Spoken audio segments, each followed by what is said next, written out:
Bonjour à toutes et à tous, nous sommes le jeudi 25 février 2021 et aujourd'hui donc ce sera une vidéo spéciale action. Nous allons nous intéresser à la société Nvidia, Nvidia qui a publié ses résultats la veille, qui a battu les attentes et qui profite de l'engouement vers les crypto-monnaies notamment, mais également des mesures de télétravail. Avant de détailler tous ces points, nous allons commencer par un rapide rappel légal.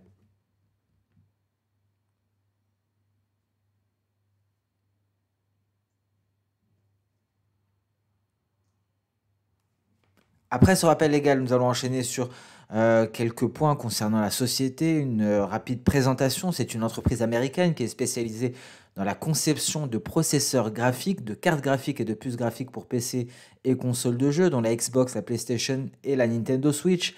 Nvidia est une société de type faiblesse, c'est-à-dire qu'elle conçoit ses puces dans ses centres de recherche, mais elle sous-traite leur production à d'autres sociétés de semi-conducteurs. Nous allons d'ailleurs aborder la pénurie des semi-conducteurs. L'entreprise conçoit principalement des circuits graphiques, avec notamment des modèles de base pour les particuliers, mais également de puissants modèles très reconnus qui sont destinés aux gamers, je pense à la GeForce, mais également au monde professionnel, dont la Nvidia Quadro. Après cette rapide présentation, nous allons enchaîner sur les dernières nouvelles et nous allons nous pencher justement sur ces résultats qui ont été publiés hier. Alors Nvidia qui fait état d'un chiffre d'affaires trimestriel de 5 milliards de dollars, soit une augmentation de 61% en glissement annuel.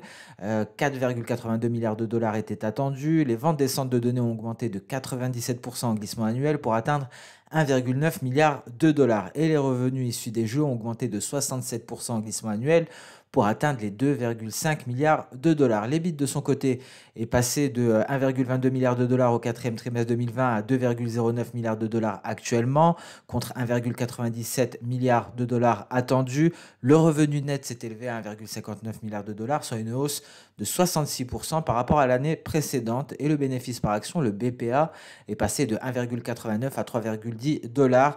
Les estimations tablées pour 2,81 dollars. Alors, ce qui explique ces résultats supérieurs aux attentes, il y a deux facteurs. Tout d'abord, la hausse de la demande d'équipements informatiques.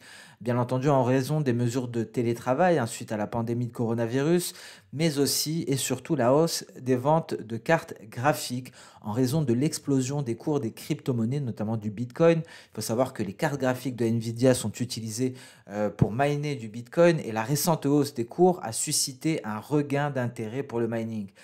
Nvidia a annoncé en conséquence en début de semaine qu'elle lancerait un GPU conçu pour miner l'Ethereum.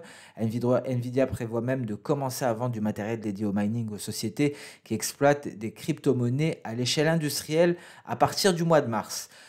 Une fois que nous avons vu donc ces dernières nouvelles, que nous avons compris d'où provient cette hausse considérable du chiffre d'affaires en hausse de 61%, nous allons nous intéresser à l'aspect graphique et nous allons tout de même mettre une petite alerte concernant cette action au vu de la hausse actuelle des rendements. On commence par là.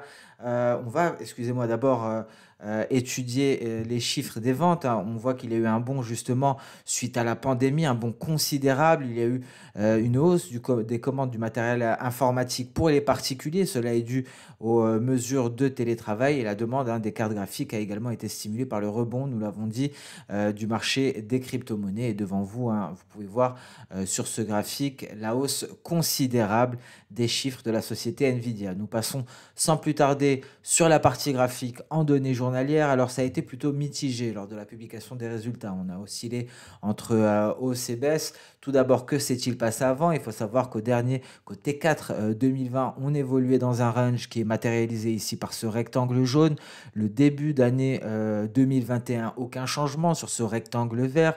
Nous avons également oscillé dans ce même range. Cependant, le titre a réussi à rebondir ici sur la borne inférieure du range aux alentours des 510 dollars, qui représente également le retracement de Fibonacci actuel à 23,6%, qui retrace donc toute cette précédente hausse. Par la suite, après ce second rebond sur la borne inférieure, mais également sur la moyenne mobile à 100 périodes, on est parvenu à franchir la borne supérieure du range. On s'est affranchi du seuil psychologique de la barre des 600 dollars pour aller marquer un nouveau record historique aux alentours des 614 dollars. Alors une partie de cette hausse a déjà été effacée. Nous sommes actuellement en dessous du seuil à 587 dollars. $587 que l'on retrouve ici en vert. Il faudra réussir à repasser au-dessus pour envisager de nouvelles perspectives haussières. Mais prudence, hein, en cas d'accentuation du repli. Et d'ailleurs, hein, la bougie aujourd'hui est rouge. Nous avons ouvert avec un gap baissier. Le prochain support sera cette moyenne mobile à 50 périodes. C'est bien le dernier rempart avant cette petite oblique haussière. Alors pourquoi je reste prudent concernant Nvidia malgré des résultats qui ont battu les attentes?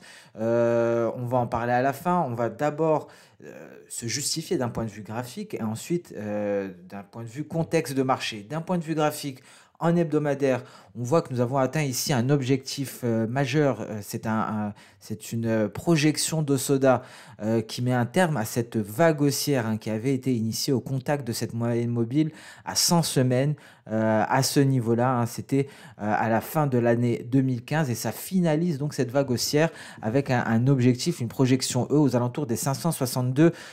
Nous l'avons surpassé. On revient très exactement sur ce niveau-là. Donc la prudence est de mise. On pourra assister à un éventuel retournement de tendance. Pour le moment, il n'y a aucune figure de retournement qui laisserait penser qu'il va y avoir un changement de tendance, que l'on va passer d'une tendance haussière à une tendance baissière sur le long terme. Cependant, prudence également concernant le contexte de marché. Nous avons actuellement une hausse des rendements, notamment du 10 ans américain, mais pas que, hein. Il faut savoir que le 10 ans français vient de passer en territoire positif cet après-midi. Les rendements obligataires à travers le monde, hein, sont en train de progresser face aux craintes inflationniste. Et cela a fortement pénalisé certaines valeurs, notamment les valeurs technologiques. Et ce sont les valeurs cycliques qui en ont profité. On atteste ici, hein, cette illustration. On voit les secteurs, hein, qui bénéficient clairement de ces craintes inflationnistes et de cette hausse des rendements obligataires, notamment du 10 ans américain. On y retrouvera bien entendu l'énergie, le secteur des finances, l'industrie, et j'en passe. Et ici, l'information et la technologie qui est pénalisée. Donc, ces valeurs qui étaient utilisées comme une sorte de valeur refuge pendant la pandémie, pendant les confinements, sont en train de se retourner. On est en train de s'en débarrasser. On se rue vers des valeurs cycliques. Et donc, c'est pour cela qu'il faut rester prudent concernant Nvidia. C'est pour cela que Nvidia ne parvient pas à progresser malgré ses chiffres, malgré le fait qu'elle ait clairement bénéficié du télétravail, mais également de l'engouement du rallye des crypto-monnaies. Sur ce, nous allons mettre un terme à cette courte vidéo concernant Nvidia. Je vous donne rendez-vous dès demain matin pour le prochain Good Morning Market. Au revoir.